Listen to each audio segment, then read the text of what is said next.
Hi, my name is Kathryn Clark, and we're talking about spirituality. I'll tell you a story. One time I was in a hospital, and it was a six-bed ward, which was, different for me coming from the United States, where you generally would be in your own room.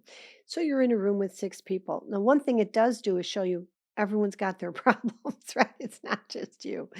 But at the end of the ward, there was the wall was all windows, and it was phenomenal. You know, um, to be able to look out, and there were big drapes. And um but anyway, one day I was standing there staring outside. It was overlooking a fields, and so it was a country setting, and the sun was going down and the colors were changing. It was phenomenal. I was just blown away by the beauty of this scene. And I kind of was just like dumbstruck by how gorgeous it all was. Ireland is a beautiful place. And there was someone standing next to me. And I kind of just assumed that this person was looking at this and experiencing the same reverence and joy. And, like, what would you call it? I was dazzled by this creation. And the person said, "These windows are shockingly filthy." And I almost like stepped back. I think I might have actually stepped back because it was shockingly in contrast to what I was noticing outside. And I thought instantly to myself, I thought, well, isn't this the whole thing right now? That's a summary of the whole spiritual life, a summary of the whole kind of unnecessary conflict between man and God, and the million veils that are put over the true nature of God so that we can't really see him or know him or understand how he views us. So let's take a jump. When Christ was crucified on the cross, I'm a Christian, and this the passion and death and resurrection of Jesus is really part of the richness that for my spirit, my spiritual life. And when he was on the cross, he looks down from the cross and he sees how many apostles? Okay, he has 12, and those men were with him. They lived with him. They they They benefited from him. They heard him. They watched miracle after miracle after miracle. They knew who he was because of the extreme sports miracles that were performed. Inexplicable.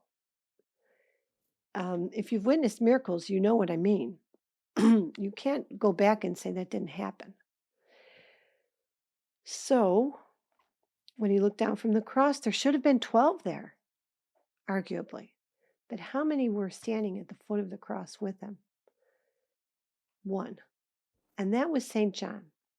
St. John was not the tough guy. He wasn't the warrior. He wasn't the financially um, responsible one. He wasn't any of those things. John was known for love. He was called John the Beloved. And out of all of them, he loved Jesus like, I guess you could say, the most purely, or in a rather like kind of like in a childlike way of just delight in someone. And now who can resist that? Nobody should be able to. So John remained faithful. John was loyal. Now they were all loyal, but only one of them was strong enough to withstand the pressures of the day, and it was John. So don't ever think that love makes you weak. Love makes you strong. It makes you unwilling to depart from loyalty. It makes you willing to die for it, die for someone else. That's how loyal Christ was to us. And of course, then there were the women, but we only know a couple names because they didn't count. Okay, that's a personal thing. Scripture didn't collect the narratives from women. And it can be hard to be a woman in the Catholic Church because you are so factored out of any decision making. And I'd say most women feel there are things that ordained men are getting very wrong, not to mind the obvious ones. So I think the answer is for every man serving in the church, there should be a woman with the same level of authority, only in a different area. Like, say the men are in charge of the sacramental life, they are. Well, I think women would do better being in charge of the developmental life of Catholics. So I think until you have shared authority, you're going to have the issues that we have. That's a real digression, but perhaps an important one too. Maybe you agree with me. Maybe you think women should have more authority in the church. Anyway, maybe you don't. Either way, I'm not advocating ordination for women because I don't want their job. I want to do my job. I think there's a special role for women that has yet to be uncovered. And I think it's coming. So I'm excited about it. So John's at the foot of the cross. Love has made him strong. Loyalty is important to you. It's important to me. And it was everything to Christ. And John was loyal. He's there taking care of his mother, beautiful Mary. And he showed up on Good Friday and he stayed. And that's what distinguished John from the other 11 apostles. He showed up and he stayed. If someone has done that for you, you know how it feels to be the recipient of someone's loyalty. You'll never forget it. No matter how many days go by, you'll always remember that somebody showed up for you in a hard moment and stayed. They stayed faithful. Maybe everyone else ran away from you. Maybe people avoided you because being with you was hard, because of whatever was going on for you, because of what other people thought about you, their condemnation, because a mistake maybe you made. But you had that friend who showed up and stayed. Maybe it was your brother, your sister, your mother, your father, whatever, whoever. You'll never forget that person. You'll never stop being grateful to them. Don't ever forget it. Don't ever stop being grateful. That means a lot to people when you say, once this went on for me and you were there. My God, I was grateful to you. They're like, what? That was nothing. I should have done more. It was nothing to them, maybe, but for you, it was everything. John the Beloved. Now, you're Christ. You're on the cross. They've falsely accused you. Have you ever been falsely accused? I bet you have. You remember that feeling when you're like, I didn't do this. This has nothing to do with me. And yet people have decided about you. They've decided against you. Never mind, ganged up against you. They've run with it. Poor Christ. That was his experience. So he knows how you feel when it happens to you. He might be the only one who knows how you feel when it happens to you. That's why relationship with him is so crucial. It makes you resilient, makes you confident. It makes you say, they're wrong about me. And I actually don't care what they think. So Christ is there. He looks down. The 11 are gone. He thinks, didn't I have more friends? Didn't I help a lot of people? Didn't I heal a lot of people? Where have they gone? And he sees John there with his mother taking care of Mary. How do you think he's thinking about John in his mind? Do you think he's looking at down? John wasn't perfect. He was a human being. He wasn't perfect. I'm sure he made plenty of mistakes. Is it possible he's looking at John and saying, there's John. What a mess. He's a disaster. Okay, I remember some mistakes he made 5 years ago, too. And I tell you, they weren't pretty. And, John's probably going to keep making mistakes and blah, blah, blah. Is it possible Christ is thinking about John this way? It's not even possible. He is thinking about John. It's the streaky windows. You're looking out of windows that aren't perfectly clean, and you're seeing a majestic sunset happen. And you're learning about God from the extraordinary order in nature. You don't notice streaky windows. Who cares? Who cares about the perfection of the window cleaning? In rights, nobody should. Perfection isn't out there for you and I. It's not happening. It's not coming your way. Let it go. Let it go. Do your best. So Jesus is looking at John and he's not seeing the streaks on his soul or in his eyes. He's not seeing his mistakes from the past. He's not seeing what he might get wrong tomorrow.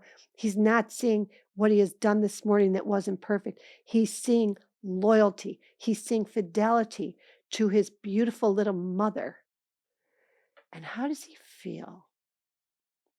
Can you even imagine the gratitude of Christ to John? Is there anything John could ask for the rest of his life that Christ wouldn't give him? No, he's grateful. Christ has never been the one looking for perfection. That's not coming from him. That's coming from somewhere else. It could be coming from your own thoughts. And maybe it's time for you to pick some new thoughts.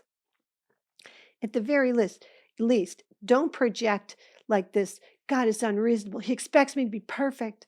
That's not Christ. He more than proved that that was not him and it was not his Father. But I'm thinking of God the Father, and it's a mystery, and we can break it down. But God the Father is looking at this scene. His Son has been crucified because he loves us. And he's not willing to stand down and let one of us be lost. And he sees who's there. You think they're not taking notice of who was there on the day? Do you think Christ isn't noticing now where you're faithful to him? Where you show up for another person and you stay in place to help them? Oh, my friends, please know, God notices these things. God notices. He's taking note of where you're doing a good job, even though no one else might understand it or appreciate it or know why you're doing what you're doing. Maybe nobody knows but him, but he knows. So it's good. So that's John's streaky windows. That's our streaky windows. This idea of perfection, the idea that God is unreasonable. I can't tell you the amount of times someone has said to me,